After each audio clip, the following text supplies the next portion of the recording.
ಪವಿತ್ರ ಶಿಲುಬೆಯ ಗುರುತಿನ ಮೂಲಕ ನಮ್ಮ ವೈರಿಗಳಿಂದ ನಮ್ಮನ್ನು ರಕ್ಷಿಸಿರಿ.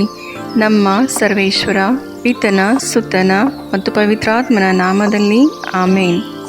ಓ ಯೇಸುವಿನ ಪವಿತ್ರ ಹೃದಯವೇ, ಸಂತ ಕನ್ಯಾಮರಿಯಮ್ಮನವರ ನಿಷ್ಕಳಂಕ ಹೃದಯದ ಮೂಲಕ ಮತ್ತು ನಿಮಗೆ ಅತಿ ಪ್ರಿಯರಾದ ಸಂತ ಜೋಸೆಫರ ಮಧ್ಯಸ್ಥಿಕೆಯ ಮೂಲಕ ನನ್ನ ಇಂದಿನ ದಿನವನ್ನು, ಎಲ್ಲ ಕೆಲಸ ಕಾರ್ಯಗಳನ್ನು, ವಿದ್ಯಾಭ್ಯಾಸವನ್ನು, ಪ್ರಯಾಣವನ್ನು, ಇಂದಿನ ಅನುಭವಗಳನ್ನು, ಆರೋಗ್ಯವನ್ನು, ನನ್ನ ಕುಟುಂಬದ ಸದಸ್ಯರನ್ನು, ಬಂಧು ಮಿತ್ರರನ್ನು, ನೆರೆಹೊರೆಯವರನ್ನು, ನಾನು ಸಂಧಿಸುವ ವ್ಯಕ್ತಿಗಳನ್ನು ನಿಮಗೆ ಅರ್ಪಿಸುತ್ತೇನೆ.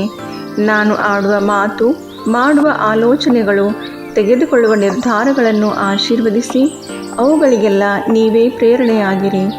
ಇಂದಿನ ದಿನ ನಿಮ್ಮ ಸುರಕ್ಷತಾ ಕವಚವನ್ನು ನನ್ನ ಮೇಲೆ ಇರಿಸಿ ಸಕಲ ಕೇಡುಗಳಿಂದ ನನ್ನನ್ನು ಕಾಪಾಡಿರಿ.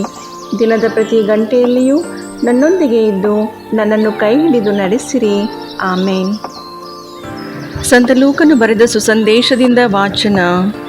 ತರುವಾಯ ಪುನರುತ್ಥಾನವಿಲ್ಲವೆಂದು ಹೇಳುವವರಾದ ಸದ್ದುಕಾಯರಲ್ಲಿ ಕೆಲವರು ಬಂದು ಆತನಿಗೆ ಪ್ರಶ್ನೆ ಮಾಡಿದ್ದೇನೆಂದರೆ, ಬೋಧಕನೇ, ಅಣ್ಣನಾದವನು ಹೆಂಡತಿಯುಳ್ಳವನಾಗಿದ್ದು ಮಕ್ಕಳಿಲ್ಲದೆ ಸತ್ತರೆ ಅವನ ತಮ್ಮನು ಆಕೆಯನ್ನು ಮದುವೆ ಮಾಡಿಕೊಂಡು ತನ್ನ ಅಣ್ಣನಿಗೆ ಸಂತಾನವನ್ನು ಪಡೆಯಬೇಕೆಂದು ಮೋಶೆಯು ನಮಗೆ ಬರೆದಿಟ್ಟನಷ್ಟೇ.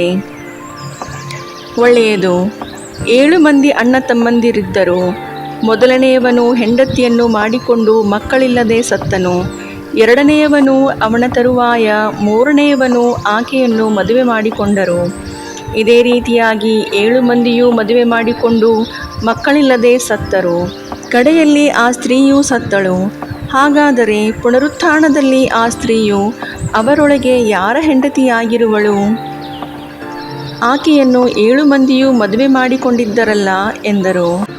ಯೇಸು ಅವರಿಗೆ, ಈ ಲೋಕದ ಜನರು ಮದುವೆ ಮಾಡಿಕೊಡುತ್ತಾರೆ.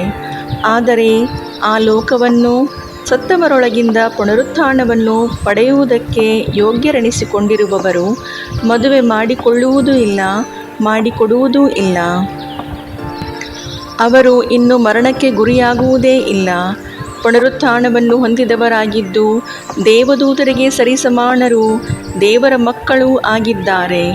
ಸತ್ತವರು ಬದುಕಿ ಏಳುತ್ತಾರೆಂಬುದನ್ನು ಮೋಶೆಯು ಸೂಚಿಸಿದ್ದಾನೆ.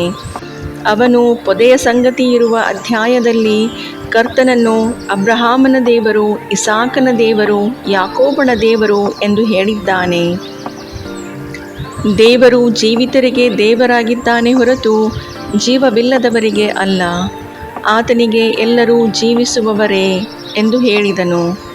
ಶಾಸ್ತ್ರಿಗಳಲ್ಲಿ ಕೆಲವರು, ಬೋಧಕನೇ, ಚೆನ್ನಾಗಿ ಹೇಳಿದಿ ಎಂದರು. ಆತನನ್ನು ಇನ್ನೇನು ಕೇಳುವುದಕ್ಕೂ ಅವರಿಗೆ ಧೈರ್ಯವಿಲ್ಲದೆ ಹೋಯಿತು. ಪ್ರಭು ಕ್ರಿಸ್ತರ ಶುಭ ಸಂದೇಶವಿದು. ಚಿಂತನೆ. ಸದ್ದುಕಾಯರು ಯೇಸುವಿಗೆ, ಒಬ್ಬ ಹೆಂಡತಿ 7 ಸಹೋದರರನ್ನು ಕ್ರಮವಾಗಿ ಮದುವೆಯಾದರೆ ಪುನರುತ್ಥಾನದ ದಿನ ಅವಳು ಯಾರ ಹೆಂಡತಿಯಾಗಿರುತ್ತಾಳೆ ಎಂದು ಕೇಳಿದರು. ಯೇಸು ಪುನರುತ್ಥಾನವಿದೆ ಎಂಬ ಸತ್ಯವನ್ನು ಖಚಿತಪಡಿಸಿ, ದೇವರ ರಾಜ್ಯದಲ್ಲಿ ಮದುವೆ ಮಾಡಿಕೊಡುವುದಿಲ್ಲ ಅಥವಾ ಮಾಡಿಕೊಳ್ಳುವುದಿಲ್ಲ ಎಂದು ಹೇಳುವ ಮೂಲಕ ಎಲ್ಲ ಸಂಬಂಧಗಳಿಗಿಂತ ಮಿಗಿಲಾಗಿ ದೇವರ ಸಾನ್ನಿಧ್ಯವನ್ನು ಆಸ್ವಾದಿಸುವ ದೇವದೂತರಂತೆ ಇರುತ್ತಾರೆ ಎಂದು ಹೇಳುತ್ತಾರೆ. ಪುನರುತ್ಥಾನವೆಂಬುದು ಇಹಲೋಕದ ನಿಯಮಗಳಿಗೆ ಸೀಮಿತವಲ್ಲ. ಪರಲೋಕ ರಾಜ್ಯಕ್ಕೆ ಪ್ರವೇಶವು ದೇವರ ಮಹಿಮೆ ತುಂಬಿದ ಹೊಸ ಜೀವನ.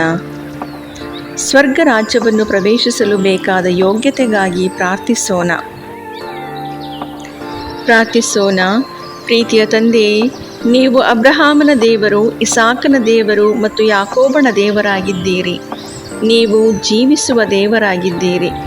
ನಿಮ್ಮ ಮಕ್ಕಳಾಗಿರುವ ನಮ್ಮ ಪಾಪಗಳನ್ನು ಕ್ಷಮಿಸಿರಿ. ನಾವು ನಿಮ್ಮ ಮಕ್ಕಳಾಗಲು ಬೇಕಾದ ಯೋಗ್ಯತೆಯನ್ನು ನಮಗೆ ನೀಡಿರಿ. ಪುನರುತ್ಥಾನದಲ್ಲಿ ಮತ್ತು ನಿತ್ಯ ಜೀವದಲ್ಲಿ ನಮಗಿರುವ ನಂಬಿಕೆಯನ್ನು ದೃಢಪಡಿಸಿರಿ.